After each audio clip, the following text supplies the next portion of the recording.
Okay, Assalamualaikum semua. Selamat pagi. Selamat kembali BDPR kita pada hari ini. Terima kasih kepada murid-murid yang mengikuti BDPR kita. Tajuk kita ialah bab 7 keelektrikan dan kemagnetan. Okey. Ini ialah tajuk baru di bawah tema 3. Tema 3 kita ialah tenaga dan kelestarian hidup. Jadi 7.1 ialah keelektrikan. Okey. Seterusnya, apakah maksud tenaga? Definisi bagi tenaga. Tenaga bermaksud keupayaan untuk melakukan kerja. Semua benda hidup memerlukan tenaga. Kenderaan yang bergerak, kereta yang bergerak, motosikal yang bergerak memerlukan tenaga. Apakah kegunaan tenaga? Contoh, manusia berlari memerlukan tenaga. Kereta bergerak memerlukan tenaga. Kereta memerlukan tenaga daripada bahan api untuk bergerak. Bahan api dalam kereta, dalam motosikal ialah petrol. Okay? Kalau tak ada minyak petrol, kereta dan motosikal tidak boleh bergerak. Yang ketiga, bentuk tenaga. Tenaga tidak boleh dicipta atau dimusnahkan, tetapi wujud dalam berbagai bentuk. Okay, contohnya sekarang awak boleh dengar bunyi suara saya. Awak boleh dengar suara saya. Awak boleh dengar bunyi. Maksudnya tenaga bunyi. Itu salah satu contoh bentuk tenaga. Okay, seterusnya yang keempat, sumber tenaga. Sumber tenaga di sekitar anda. Apakah sumber tenaga yang digunakan untuk menjana tenaga elektrik? Apakah sumber tenaga? Okey. Berbagai bentuk tenaga. Tenaga sebagaimana yang awak boleh tengok di sini. Yang pertama, tenaga bunyi. Tenaga bunyi. Yang kedua, tenaga kinetik. Yang ketiga, tenaga elektrik. Tenaga keupayaan elastik, tenaga haba, tenaga kimia, tenaga cahaya. Okey. Tidak ada dalam ini adalah tenaga nuklear. Tenaga keupayaan graviti.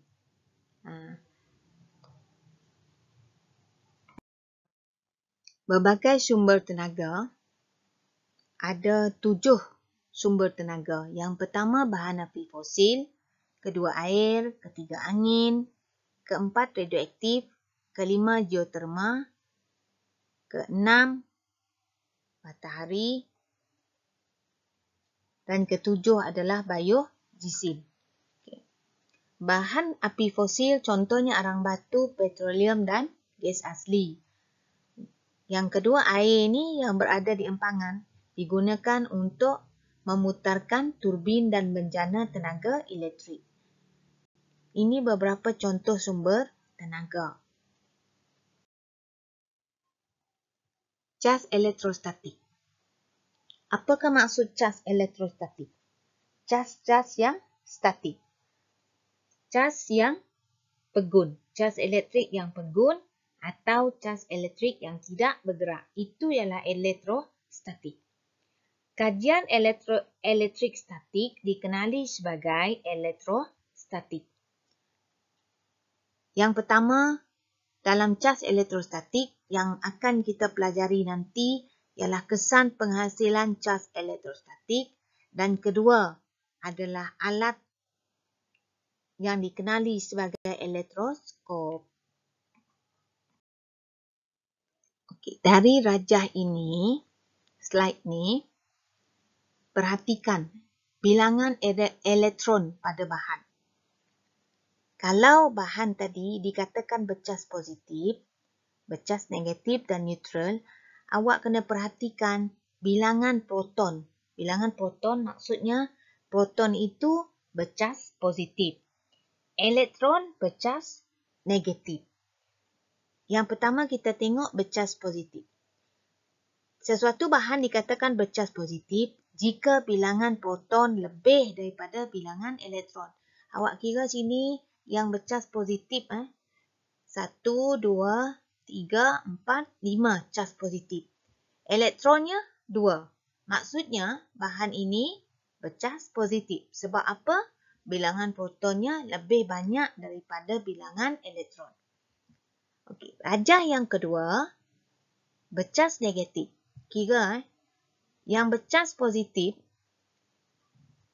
protonnya, cas positifnya 1, 2, 3, 4, 5. 5 proton. Elektronnya 1, 2, 3, 4, 5, 6, 7. 7 elektron. Maksudnya bilangan elektronnya lebih daripada proton. Itu dikatakan bercas negatif. Dan ketiga, neutral. Neutral jika bilangan proton dan elektron adalah sama. Nilai adalah sama. Bilangan proton dan elektron yang sama itu ialah neutral. Kesan penghasilan cas elektrostatik. Sebelum digosok, dua bahan ini pembaris dan kain bulu awak boleh perhatikan. Pembaris neutral. Kenapa pembaris itu neutral? Sebab bilangan proton dan elektronnya adalah sama. Begitu juga dengan kain bulu, neutral. Bilangan proton dan bilangan elektronnya sama.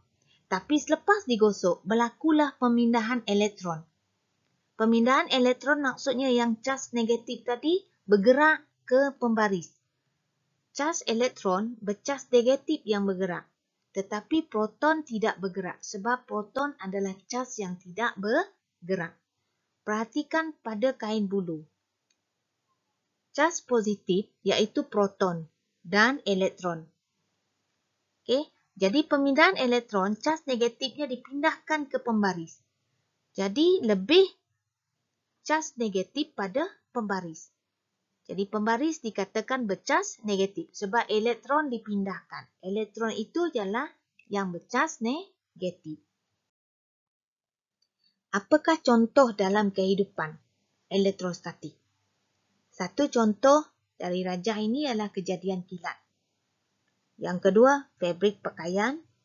Ketiga, berlindung di tempat yang selamat semasa ribut petir, kenderaan yang terbakar di stesen minyak dan habuk pada skrin TV. Ini beberapa contoh fenomena elektrostatik dalam kehidupan kita.